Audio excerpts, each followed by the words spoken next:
Salut les pirates, j'espère que tout se passe à merveille pour vous, moi en tout cas tout va bien.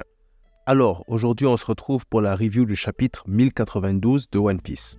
On a eu pause sur pause récemment à cause du live action, mais notre manga préféré est de retour, alors parlons-en. La vérité sur Kuma, l'apparition d'Akainu, le combat de Luffy et Kizaru, le passé de Joël Bonnie et le secret du robot du siècle oublié, on va voir tout ça ensemble en détail, alors restez avec nous jusqu'à la fin pour ne rien rater. En attendant, mettez un j'aime pour le référencement, abonnez-vous pour rejoindre l'équipage et mettez la cloche pour ne rien rater de nos prochaines vidéos. Vous êtes prêts? C'est parti!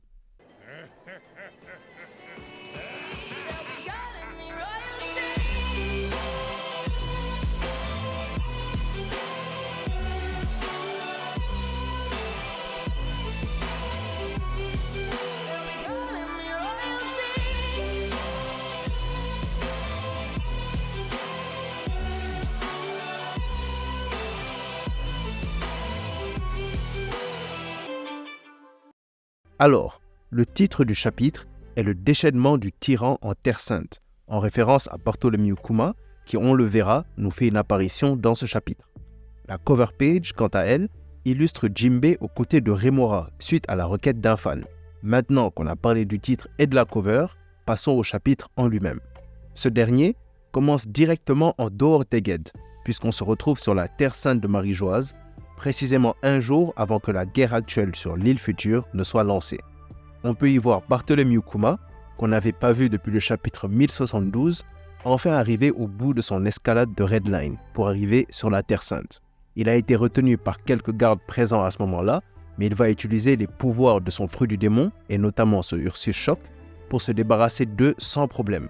Mais hélas pour lui, c'est là que la pire chose possible va arriver, étant donné qu'il va tomber nez à nez avec l'amiral en chef de la marine, Sakazuki Akainu. Quand Akainu va voir Kuma sur Marie-Joise, il va se poser les mêmes questions que nous tous. Pourquoi est-ce que Kuma agit de la sorte? Et comment est-ce que ce dernier peut se rendre sur Marie-Joise alors qu'il est censé être un robot sans aucune conscience? Mais ça, on y reviendra plus tard. On voit que l'arrivée de Kuma a quand même semé la panique sur Marie-Joise et que les dragons célestes sont désemparés. Non seulement parce qu'ils souffrent encore des conséquences de la déclaration de guerre de l'armée révolutionnaire, et donc de leur manque de nourriture, mais aussi parce que certains d'entre eux sont blessés dues aux attaques de Kuma.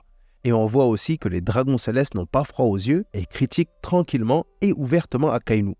Un d'entre eux va même le solliciter pour lui demander de régler le problème de sa commande de homard. Clairement, le respect est mort. Mais voilà, toujours fidèle à lui-même, le chien rouge va garder les yeux sur sa proie et ignorer les aboiements des autres, avant d'engager en combat l'ancien grand corsaire. Il va utiliser son Meigo, la même technique qu'il avait utilisée contre Barbe Blanche, et comme à Marineford avec ce dernier, il va arracher une partie du visage de Kuma. Ce qui va entraîner une chose intéressante, étant donné qu'après avoir subi les dégâts de l'attaque d'Akainu, Kuma va saigner. Une chose que même l'amiral va remarquer et qui pourrait vouloir en dire long. Vous verrez pourquoi. L'affrontement entre Akainu et Kuma va donc se poursuivre brièvement, et l'amiral va aller jusqu'à arracher la jambe du corsaire déchu, qui va utiliser son pouvoir pour se téléporter à nouveau et quitter la zone de combat, pour disparaître dans le ciel sans aucune indication de l'endroit où il se rend.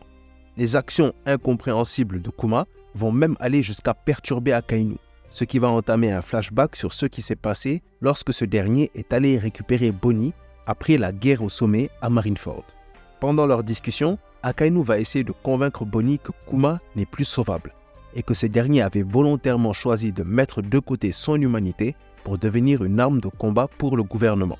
Chose que Bonnie ne va bien évidemment pas croire, parce qu'elle sait que son père l'aime et qu'il ne l'abandonnerait jamais. Et à la fin du flashback, on revient sur Marie-Joise, où on voit Akainu se demander où Kuma, quelqu'un censé être inconscient, se dirige. Alors, je pense qu'il faut s'arrêter sur deux points majeurs. Déjà le premier, c'est-à-dire le mystère derrière le comportement de Kuma. Je vais être franc avec vous, je pense qu'il reste en Kuma un semblant d'humanité. Ce passage nous force quand même à nous questionner sur ses motivations, mais aussi sur sa véritable condition. Trois choses pour moi confirment qu'il vit toujours. Déjà, le fait qu'il y ait toujours du sang dans son système, chose que même Akainu a remarqué. S'il avait vraiment sacrifié son humanité, alors il serait devenu un robot à part entière, ce qui est clairement contredit par le fait qu'il puisse saigner. Ensuite, il y a aussi le fait qu'il utilise son pouvoir de manière stratégique, Il utilise par exemple son Ursus Shock pour se débarrasser des gardes qui le retiennent à son arrivée. Puis, sa téléportation pour fuir Akainu. Et enfin, la troisième chose, c'est sa capacité à prendre des décisions seul. Il décide sans pour autant avoir reçu d'ordre et a même blessé des dragons célestes. Si vraiment il avait programmé pour retourner à Maréjoise, alors il aurait aussi programmé pour ne pas les attaquer, alors qu'il vient de le faire. Tous ces éléments me conduisent à penser qu'il y a toujours du vivant en lui, malgré tout ce qui lui est arrivé. Mais Akainu vient peut-être de lui infliger des blessures fatales avec ses attaques. Et ça pourrait conduire à un plus grand conflit impliquant cette fois l'armée révolutionnaire, et c'est justement notre deuxième point, l'affrontement futur qui est possible entre Monkey D. Dragon et Sakazuki Akainu. On sait déjà que le monde de One Piece, en ce moment, est sans dessus-dessous, après tous les événements récents, surtout avec ceux concernant la rêverie, l'attaque des révolutionnaires et la tentative de meurtre sur Saint-Charlos, fièrement accomplie par Léo Esai de la flotte du Chapeau de Paille. Mais en plus de ça, Akainu vient peut-être d'achever Kuma, ou au moins de lui faire des dégâts qui lui seront potentiellement mortels. Comment Dragon et l'armée révolutionnaire vont réagir à ça? Déjà, après avoir tué Ace, Akainu s'est placé lui-même dans le collimateur de Luffy, mais en plus, il veut rajouter Dragon à la liste maintenant. L'amiral en chef sera clairement l'un des antagonistes principaux à faire tomber dans la guerre finale. Sans oublier que les Mugiwara sont aussi tous redevables envers Kuma. Même s'ils ont rencontré quelques difficultés avec lui, toutes ces actions étaient pour leur bien. Il les a sauvés sur Sabaody et leur a permis de s'entraîner pendant 2 ans pour revenir plus fort. Sans oublier qu'il est aussi celui qui a protégé le Sunny pendant ces 2 années. D'ailleurs, avec les similitudes entre Sabaody et Egghead, je commence à me demander si Kuma ne va pas aller justement en direction de l'île future, pour se réunir avec Bonnie, sa fille, et pourquoi pas pour peut-être aider encore les Mugiwara contre Kizaru et retrouver Vegapunk qui pourrait réparer ses blessures. Ce n'est qu'une hypothèse, mais j'aimerais vraiment que ce scénario se réalise. Mais pour l'instant, on ne connaît rien des véritables intentions de l'ancien révolutionnaire, donc on va devoir patienter. En attendant, il faut qu'Akainu se prépare à recevoir les foudres de Dragon et Luffy pour ses actions à l'égard de Kuma. Maintenant, pour en revenir au chapitre, après tous ces événements, on arrive enfin à Egghead. Je sais qu'on attendait tous de voir le déroulement du combat entre Luffy et Kizaru, et pour tout vous dire, on va être servi. Même si on nous montre rapidement les affrontements autour de l'île, entre la marine et les rois des mers mécaniques de Vegapunk, où on voit d'ailleurs que ces derniers n'ont aucun problème à se débarrasser des armes du docteur, le chapitre se recentre très vite sur l'affrontement entre Luffy et Kizaru. Sur plusieurs pages, on peut voir le déroulé de leur combat.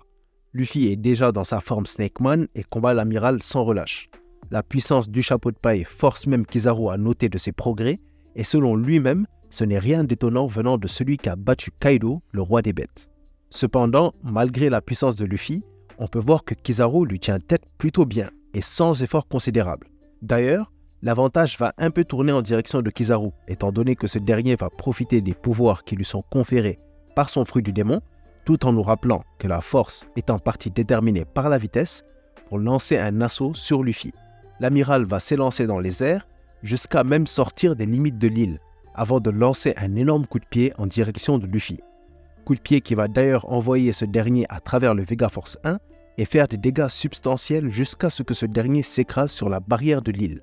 Je pense que cet échange confirme ce qu'on a toujours dit sur cette chaîne.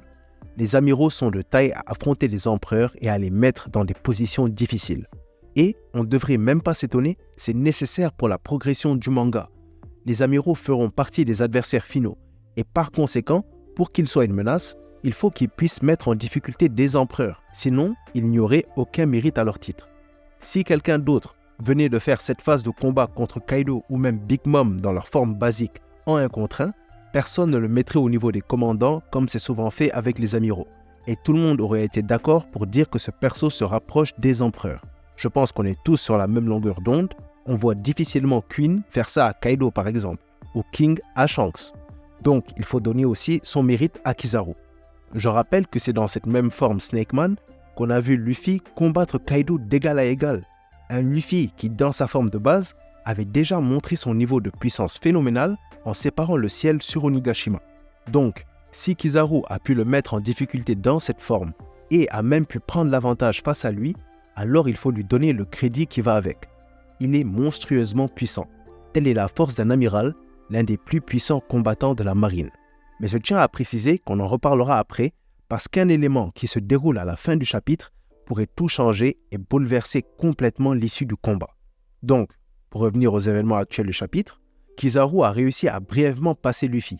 Mais c'est là que quelqu'un va intervenir, et pas n'importe qui, mais Joaillerie Bonnie, qui était présente sur place. Alors, même si cette dernière n'est clairement pas de taille face à un amiral, son intervention va nous permettre d'avoir accès à des informations importantes. Elle va essayer d'attaquer Kizaru, et l'amiral va préciser qu'il trouverait ça dommage d'avoir à blesser plusieurs personnes qu'il connaît, ce qui veut dire qu'il connaît bien Bonnie. Il va même rajouter qu'elle avait bien grandi, voulant dire qu'il l'avait rencontrée probablement lorsqu'elle était encore petite, montrant vraiment la familiarité qui existe entre les personnages présents sur l'île et Kizaru. D'ailleurs, au départ, il s'attendait à ce que la pirate se réjouisse de sa présence, étant donné qu'elle voulait la mort du docteur aux dernières nouvelles. Mais il va être étonné puisque Bonnie va lui avouer qu'elle avait changé désormais de cible et qu'elle ne voulait plus tuer Vegapunk, expliquant pourquoi elle a pris sa défense et avait décidé de combattre. Les paroles de Bonnie impliquent que quelqu'un d'autre que Vegapunk est à l'origine de ce qui est arrivé à son père, chose qu'elle a dû apprendre en fouillant la mémoire de ce dernier, et je pense qu'on a tous la réponse à cette question. La nouvelle cible de Bonnie est probablement le gouvernement mondial, plus précisément le Gorosei, qui est sûrement à l'origine de tout ça. Donc, son combat avec Kizaru se poursuit, et malgré le fait qu'il la connaît, c'est pas pour autant qu'il va la laisser faire, étant donné qu'il va également, d'un simple coup de pied, l'envoyer sur la barrière de l'île après avoir esquivé son attaque et l'avoir mise hors jeu, en tout cas pour l'instant. D'ailleurs, le fruit de Bonnie est une énigme totale. J'espère que l'auteur nous expliquera son fonctionnement bientôt, parce que c'est impossible d'y comprendre quoi que ce soit pour l'instant. Donc, pendant que le combat de Luffy et Kizaru et sa brève altercation avec Bonnie se déroulaient, Vegapunk a réussi à déchiffrer le mot de passe de York, qui hélas ne nous sera pas révélé, ce que je trouve vraiment dommage, ça aurait pu donner un moment comique intéressant. Et alors que le docteur, après avoir réussi cet exploit, demandait à Franky si le Vegaforce et le Sunny étaient en position pour le départ, avant même que ce dernier n'ait eu le temps de lui avouer la mauvaise nouvelle concernant le Vegaforce, Kizaru ne va pas perdre le sien et va se diriger vers eux en se téléportant juste à côté de Vegapunk, ce qui va bien sûr causer la panique dans le laboratoire. Il va alors mettre le docteur au courant de la destruction de son robot de rêve d'une manière presque arrogante, mais aussi va dire juste après que c'est une mission difficile pour lui, ce que je trouve pour le moins bizarre. Dans notre vidéo récente sur les informations officielles concernant le type de justice de chaque amiral, on avait précisé que la justice de Kizaru était décrite comme imprévisible. Et j'ai l'impression que c'est bien ce que ce chapitre nous montre, Kizaru est clairement imprévisible. Déjà, pendant son combat avec Luffy, il précise qu'il ne veut pas tuer Vegapunk parce qu'il le connaît depuis longtemps. Mais dans le chapitre précédent, il précise bien qu'il est là pour tuer Vegapunk. Il est le maître de Sentomaru, mais n'a montré aucune compassion face à lui. Il dit connaître Bonnie, mais l'envoie sur la barrière, ce qui aurait pu lui être mortel.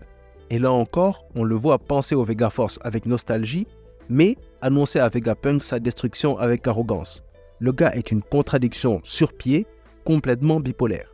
Mais j'espère vraiment que la balance va finir par pencher en faveur de ses liens et de ses amis. Parce que sinon un affrontement total va suivre entre lui et Luffy, mais, je vous préviens, il ne faudra pas s'étonner si Kizaru nous laisse nous échapper avec Vegapunk, un peu comme Aokiji l'avait fait pour Robin après le Buster Call sur Enies Lobby. Après tout, il nous a déjà montré qu'il était imprévisible. Et imaginez qu'il apprend la présence des pirates de Barbe Noire sur l'île, ça pourrait le forcer à revoir ses priorités. Mais bon, on sera sûrement fixé dans les prochains chapitres. Donc, on revient dans le présent, et Kizaru s'apprête à compléter sa mission en mettant la main sur Vegapunk. Mais c'est aussi à ce moment-là que Luffy nous fait son retour des décombres.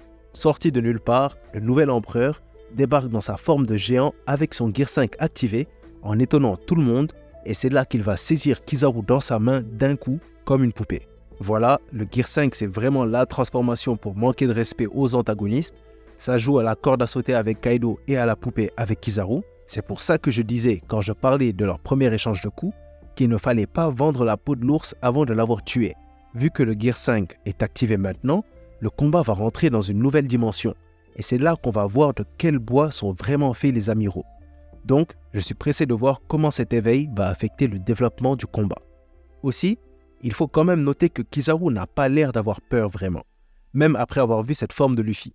De ma perspective, Son expression faciale s'assimile plus à de l'étonnement comique qu'à de la peur. Et ce dernier va aussi préciser, alors que Luffy vient de le saisir, qu'une certaine rumeur disait vrai. Et je pense que ça pourrait être une référence à la rumeur qu'on avait entendue sur Dressrosa qui racontait que Luffy était un géant de 8 mètres. En plus, ce genre de réaction irait bien avec la personnalité de Kizaru, je trouve. Ou, sinon, c'est tout simplement une rumeur qui a été alimentée par la forme géante de Luffy sur Onigashima, que certains marines ou agents du gouvernement auraient pu apercevoir. Je pense que c'est forcément une de ces deux options-là. Donc, est-ce que le Gear 5 sonne la fin du combat pour Kizaru, ou alors est-ce que la réaction de Kizaru nous montre que non, justement, c'est là que le vrai combat commence? La réponse n'est pas pour ce chapitre hélas, mais si vous voulez mon avis, One Piece n'a aucun intérêt à ce que Luffy éclate Kizaru aussi facilement. Même si on a tous envie de le voir l'éclater pour qu'il se venge de l'affront sur Sabaody, il faut tout de même que les amiraux soient de taille contre un empereur à pleine puissance, sinon ils n'auraient rien à faire dans la guerre finale. Et pour finir maintenant, sur la dernière case du chapitre, quelque chose de très intéressant se passe. On peut voir le robot géant du siècle oublié s'éveiller grâce à ce qui semble être le rythme des battements de cœur de Luffy.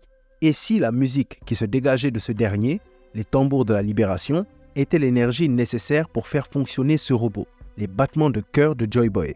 On l'avait déjà abordé ensemble, l'énergie inconnue dont Vegapunk parlait était selon moi l'énergie nucléaire. On sait aussi que le soleil, qui représente Luffy et Nika, est une boule de réaction nucléaire qui produit de l'énergie. Aussi, l'énergie nucléaire permet de produire beaucoup plus d'électricité par exemple que n'importe quelle énergie fossile. Et c'est également en accord avec le projet de Vegapunk de vouloir créer un soleil pour avoir une source d'énergie suffisante. Mais non, apparemment pas besoin de soleil quand on a son dieu, Nika, à ses côtés. Par contre, un sérieux problème se pose, comment est-ce que des bruits peuvent constituer une forme d'énergie pour ce robot? J'avoue que je suis pressé de voir comment l'auteur va nous expliquer ça, ça risque d'être intéressant, et heureusement pour nous, il n'y a pas de pause la semaine prochaine, donc peut-être que l'auteur répondra à certaines questions ou nous donnera des indices. Et c'est là que le chapitre 1092 de One Piece prend fin, ainsi que notre review. Le chapitre était très intéressant. De son début sur Marie-Joise, au combat de Luffy et à la révélation de la fin du chapitre, tout ça incroyable. La seule chose que je trouve dommage, c'est qu'on n'ait pas pu voir comment les choses se passent du côté de Zoro et Lucci. Mais je suis sûr qu'au prochain chapitre, l'auteur va nous régaler, ou en tout cas, j'espère. Du coup, dites-moi ce que vous avez pensé de ce chapitre. Est-ce que Kuma est vraiment mort? Quelle sera la réaction de Dragon quand il apprendra ce qui est arrivé à son ami? Quelle est la nouvelle cible de Bonnie? Comment va se dérouler la suite du combat entre Kizaru et Luffy? Et quelle est votre théorie sur le robot géant et son lien au Gear 5? Donnez vos avis en commentaire qu'on en débatte. Du coup, si cette review vous a plu, mettez un j'aime pour le référencement, partagez-la, abonnez-vous pour rejoindre l'équipage et mettez la cloche pour ne rien rater de nos prochaines vidéos. Comme d'habitude, c'était un plaisir de faire cette vidéo pour vous. Portez-vous bien et à bientôt les pirates.